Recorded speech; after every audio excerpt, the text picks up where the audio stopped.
organize themselves and their friends to stop this genocide.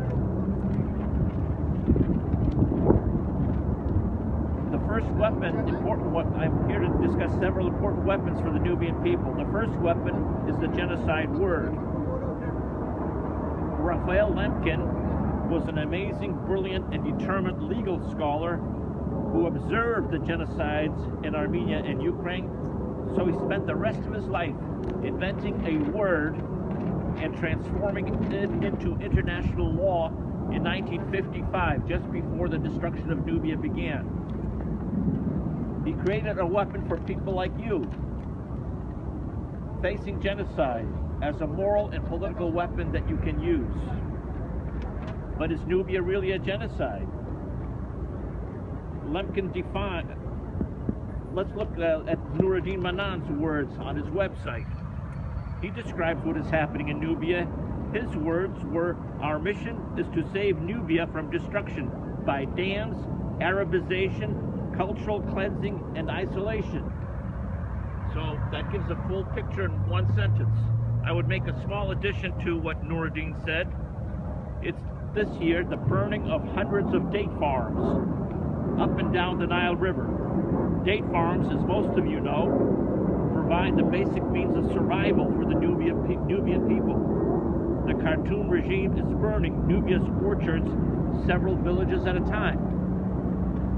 Khartoum is also wiping out other areas of black people in Sudan, several villages at a time. That is what they are now doing in Darfur, in the Blue Nile, and in the Nuba mountains. So it's a similar tactic, although over there, in those territories, they're also shooting some of the people and raping the women. I don't hear about that happening in Nubia, but it is still genocide. In the past year, Dr. Al Sutton of the African, God, I can't remember his, he was a Sudan activist, the African Freedom Committee. We have been visiting Congress. We have visited about 45 congressional offices. About 35 of them were members of the Black Caucus. We've been trying to convince them that it's an ongoing racist genocide. We found that in no offices, except maybe two or three offices, the rest of them did not even know that there was a genocide going on, that it was racist, or that it's ongoing. But they were easy to convince. It was not so difficult. However, there are 5 or 6 key staffers in very influential positions in the House of Representatives who are determined to block any effective action for Sudan. That is often the case, that some staffers hoping to get future positions in the State Department will block efforts to stop a genocide. This is normal. But there are about 1,000 other staffers who are not trying to block them. So it's just a matter for the Nubian people to get to them. The good thing about the Nubian community is many of you came here 1960, 65, and so you have adopted American language and culture. My pharmacist is a Nubian Kandaka, and she is not active, but these are the types of people you should reach. They are in every community, many more of them in each community. And once they find an effective way to make a difference against genocide, against racism, then they will be willing to act. I would also like to thank Tanut Amon. He has helped the fight against racism. It's not enough to call the Arabist regime racist. You have to prove it a little bit.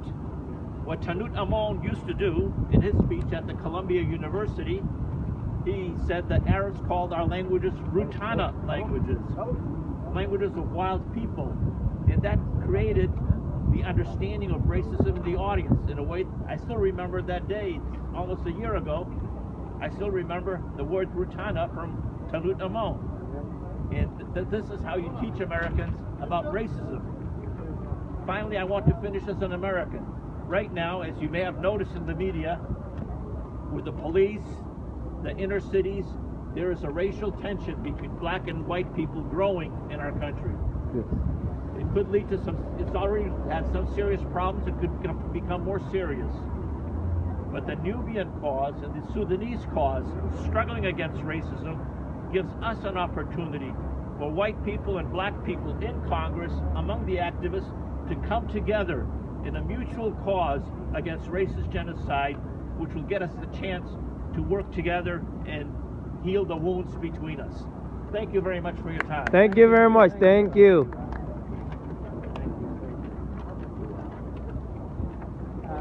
اسمع في حسين في هنا برضو سندي حتقول كلمة. Okay, sure.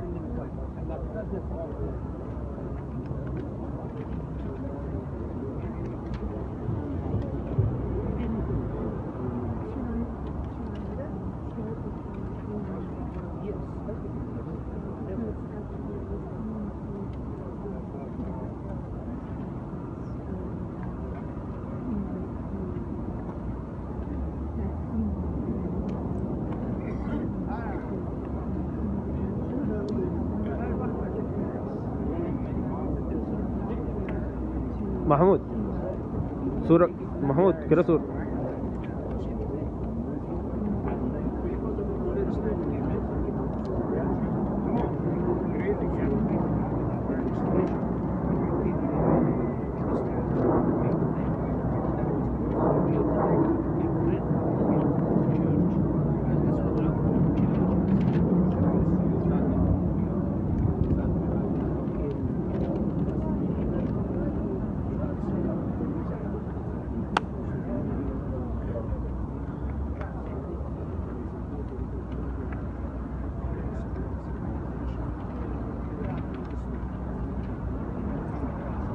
Ready?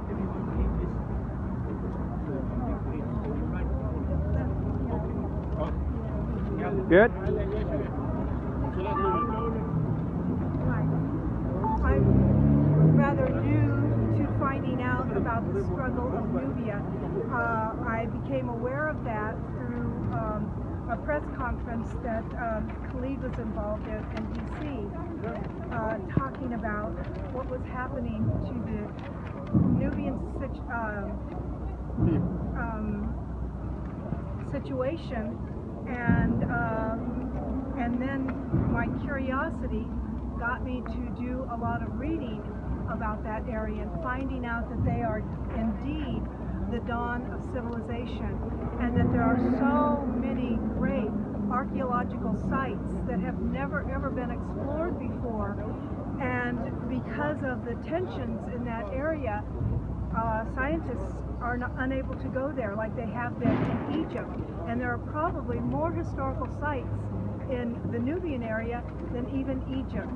So this is paramount to humanity, to mankind, to keep these old civilizations alive for the people, to know about the history of the past and how wonderful it was. We can't destroy this. And Saudi Arabia, who is very supremacist, they believe that theirs is the only language, the only culture, and the only religion to be practiced worldwide. And in doing so, they're trying to destroy every culture.